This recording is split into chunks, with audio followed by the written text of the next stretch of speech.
Hi, this is Susie Kelley, and this is Smart Spots in Healthcare.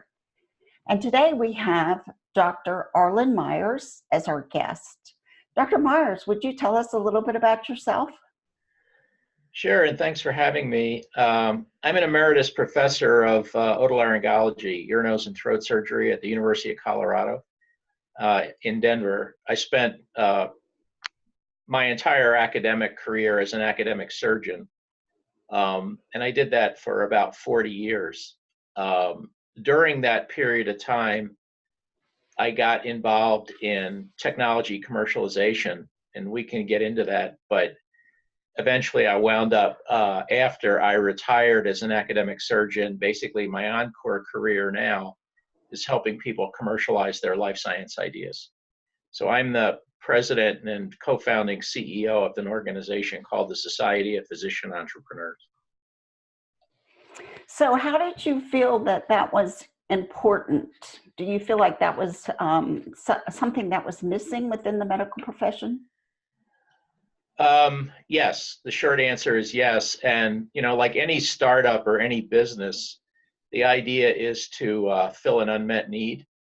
And during my career, I noticed myself and several other people invented a gadget that optically detects cancer. Oh, wow. And I'm an ear, nose, and throat surgeon. As I mentioned, my subspecialty area is head and neck cancer. And my subspecialty area was oral cancer. So we thought it would be a good idea to come up with a gadget that could optically detect an oral cancer in the early stages. And that basically led to my interest in technology commercialization. But the problem was, and is, every scientist, engineer, and health professional has a good idea. They have absolutely no idea what to do with it.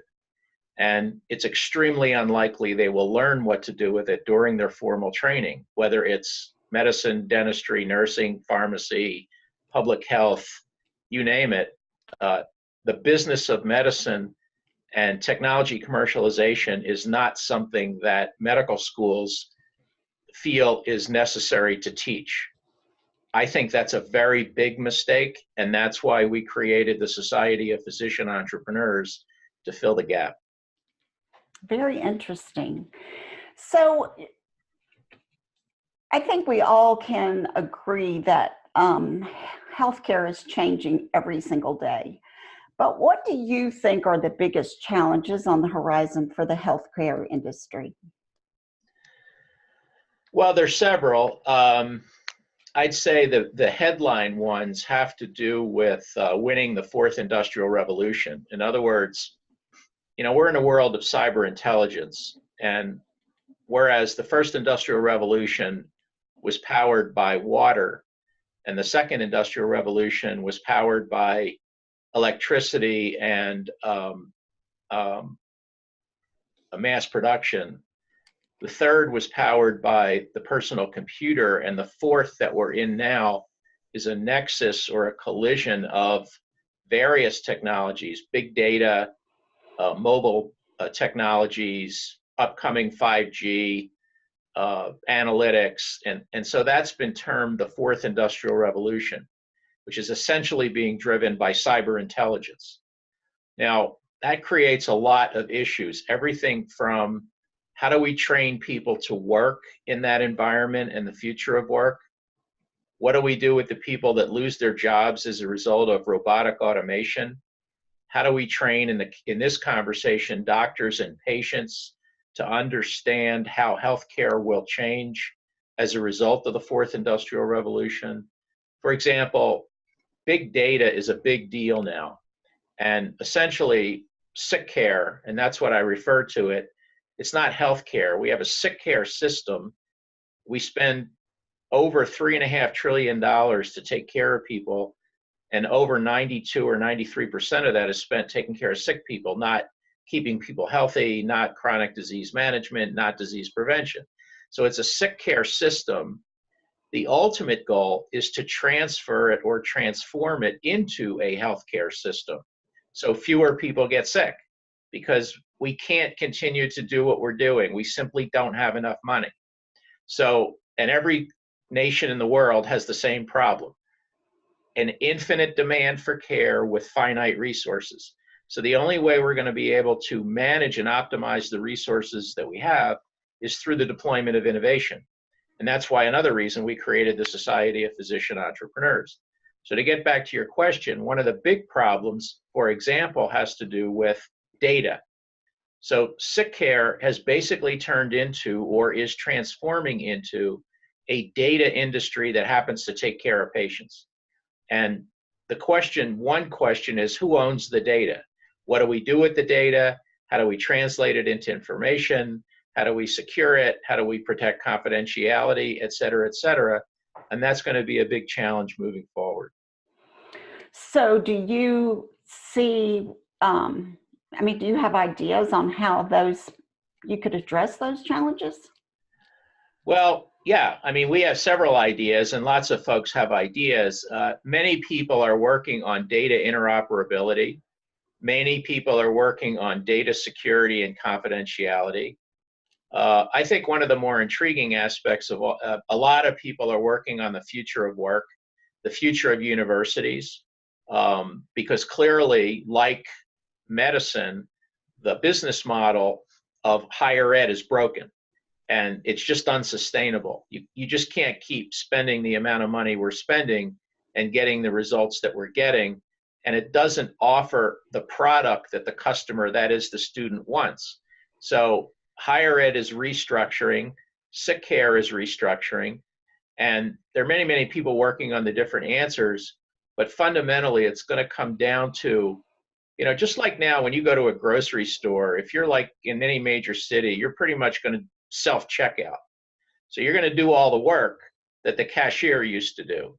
More and more patients are going to have to take responsibility for doing the work and the heavy lifting. They simply can't depend on the sick care workforce to do it for them. There's too many issues, there are not enough resources, and simply put, patients are just going to have to get smarter, take more responsibility, and suffer the consequences of their decisions. They're going to have to take responsibility for the consequences of their decisions. If they're unwilling to do that, it's going to be very difficult to solve this problem. And incidentally, so fundamentally, the big picture, what I call the big fix, migrating sick care to healthcare, is ultimately about doctors and patients changing their behavior. And that's a big problem. Very, very interesting. So let's change gears just a little bit. So there are a lot of startup companies in the healthcare technology space.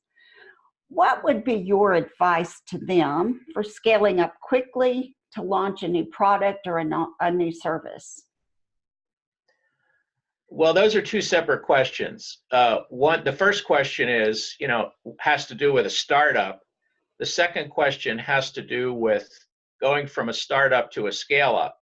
And those are two different questions. The first question is, in my world, again, doctors, scientists, engineers, graduate students, I have an idea. What do I do with it? And there's a pipeline, there's a life cycle, there's a roadmap for developing your idea. If it's a drug, it's one roadmap. If it's a device, it's another roadmap. If it's a digital health product, it's another roadmap.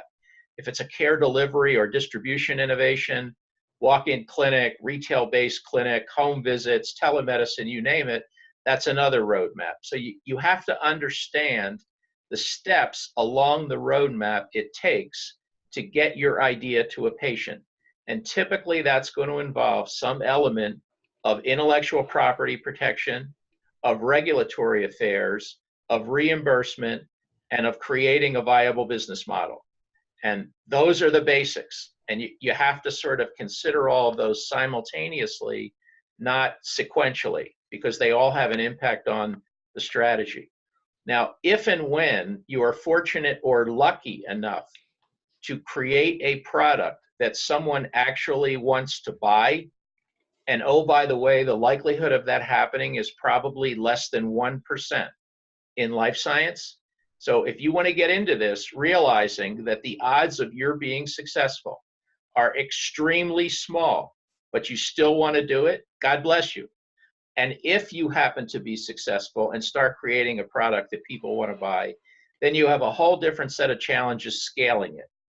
So the way I conceptualize this is fail it, nail it, scale it, sail it. In other words, most of the time, you're going to fail at what you think is a viable product.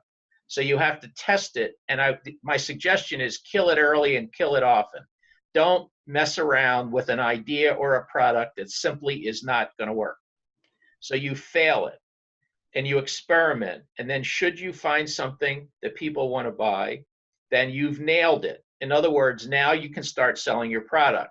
Scaling it is a different, and then there's the exit, which is, keep the end in mind, because the only way in most instances you're going to harvest any value out of this thing is to either do a strategic alliance, a partnership, an acquisition, a merger, something that someone's going to give you a lot of money for to buy the equity that you've built over the years.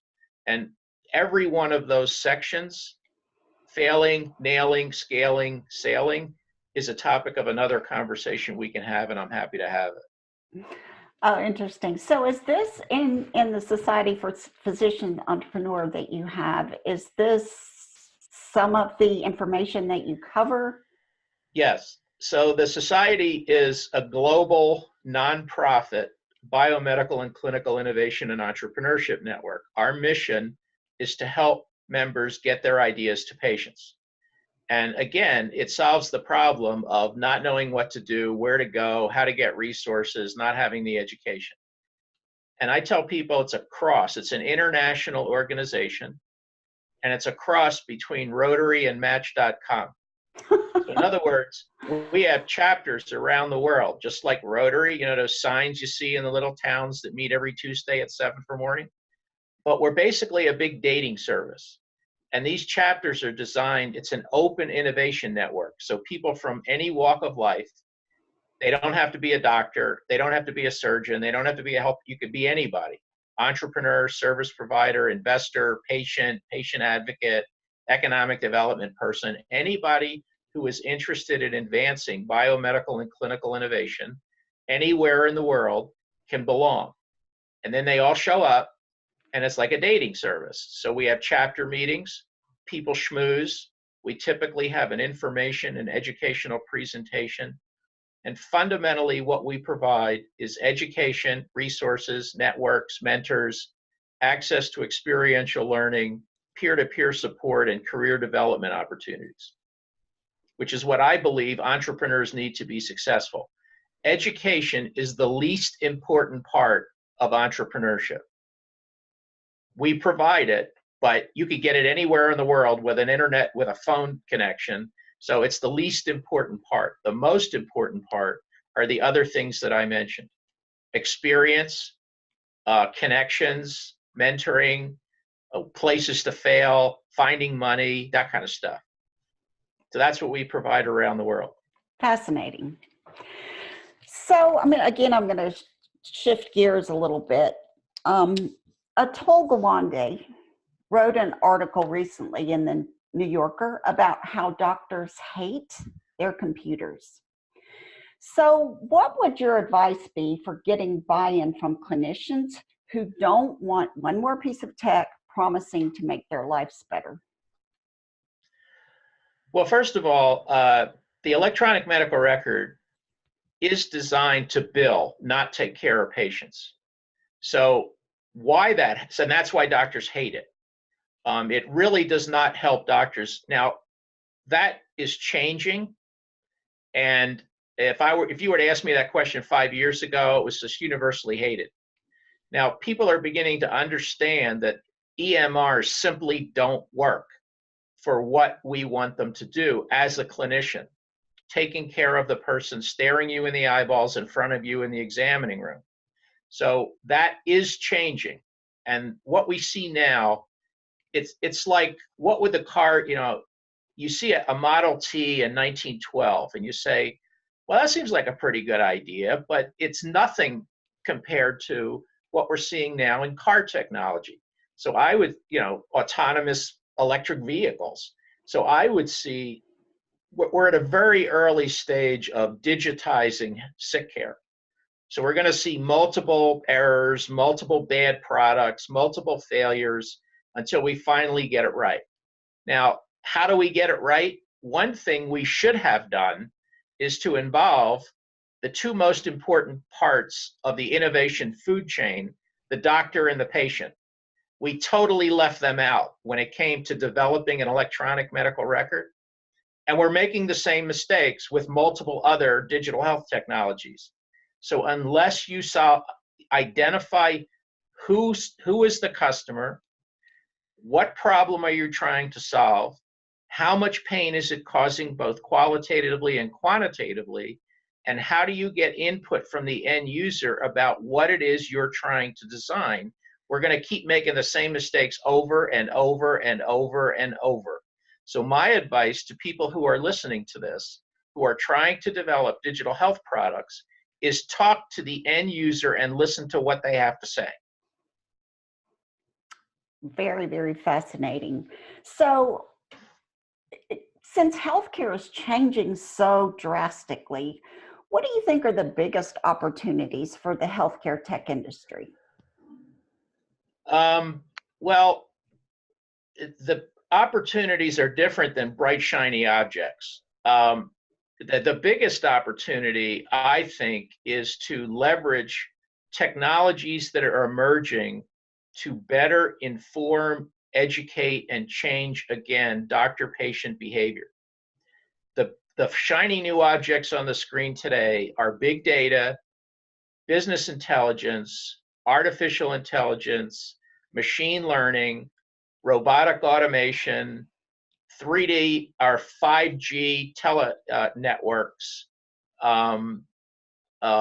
robotic process automation, all the things I mentioned before. Now, those are potential solutions, but we really need to focus more on the problems. And I tell early stage entrepreneurs, at the very beginning, you need to be a problem seeker, not a problem solver. You need to understand the customer's problem and how you intend to solve it. And I just think there's a fundamental mismatch between those who are delivering solutions versus those who are trying to understand the problems. Doctors have very different, there are multiple customer segments in sick care: patients, providers, payers, pharma, med tech companies, insurance companies. I mean, it's a very, very complicated system. And every player in that system has a different problem and requires a different value proposition. That's why it's so difficult to get something to work in sick care. You just have to satisfy a lot of people a lot of different ways. So to wrap up, do you have any other words of wisdom for startups in this space? Well, I work with a lot of startups. I in various roles, whether it's as an advisor or a chief medical officer or whatever. And my advice to them is understand the problem before you understand the solution. The two biggest reasons your idea will fail is you aren't creating a product that anyone is willing to buy, and you don't have a viable business model.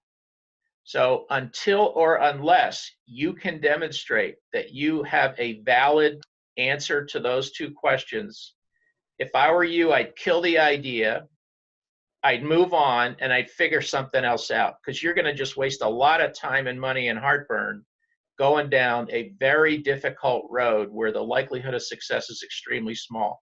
So cut your losses early, do the upfront homework. And the second point I would say is that there's a big difference between a technology, a product, and a business. And a lot of people think that their technology is in fact a business, when in most cases it is not. Can you expand on that just a little bit? For example, again, in my world, scientists, engineers, doctors, they're very solution oriented. They invent or discover something as a result of a research project or an academic career or whatever, and then it's a solution looking for a problem. So they say, gee, I just invented this widget or this gadget. Now it's a solution looking for a problem. How do I go out and figure out who's going to buy this thing? Well, it's a long road between the technology and a product, let alone a product and a business. If you're a one-trick pony, it's pretty tough to be sustainable, even if you make your technology into a product. So you have to have a business that has product market fit and a business model that makes money. You simply cannot make it up on volume. You can keep producing stuff and losing money, but you're going to go out of business. So, you know, that, again, the old saying is the purpose of a business is to create customers. That's not always the purpose of a graduate bioscience molecular biologist discovering a drug pathway. They're interested in promotion and tenure and publishing stuff and getting grants and hiring graduate students. This has nothing to do with them commercializing an idea. Now, more and more that's changing because academic medical centers, again, have a broken business model. So they have to figure out a way to fund research and commercialize it. So you're seeing more and more industry and academic collaborations as a result. Fascinating. So is there anything else that you would like to tell us about the Society for Physician Entrepreneurs? Well, I guess the headline I would say is that most, in my view, you know, most people think of academic medical centers as the centers of innovation, when in fact they're not. They're centers of discovery. They're centers of maybe invention, but being inventive is not the same as being entrepreneurial. So I would say the big challenge we have in higher ed, medical education, residency training, et cetera, is to create entrepreneurial medical schools. And I don't mean teaching people how to build businesses. That definition is frequently used, and in my view, it's wrong. It's very narrow focused. My view of entrepreneurship is the pursuit of opportunity under scarce or uncontrolled with uncontrolled resources. But the more important point is the goal is to create user-defined value through the deployment of innovation using a viable business model. And I don't care whether you're a French major or a bioscience major or an electrical engineer, until or unless we transform higher ed and medical education into entrepreneurial, creating people with entrepreneurial mindsets, we're going to keep spinning the same wheels. And we're going to keep watching the GDP spend go up and up and up. And we're going to watch people get older and sicker, and it's not going to work. Absolutely fascinating. Dr. Meyers, thank you so much for sharing your time with us today. And thanks very much for inviting me. And if you want to talk about 2,000 other subjects we've broached, I'd be happy to do it. We'll definitely reach back out.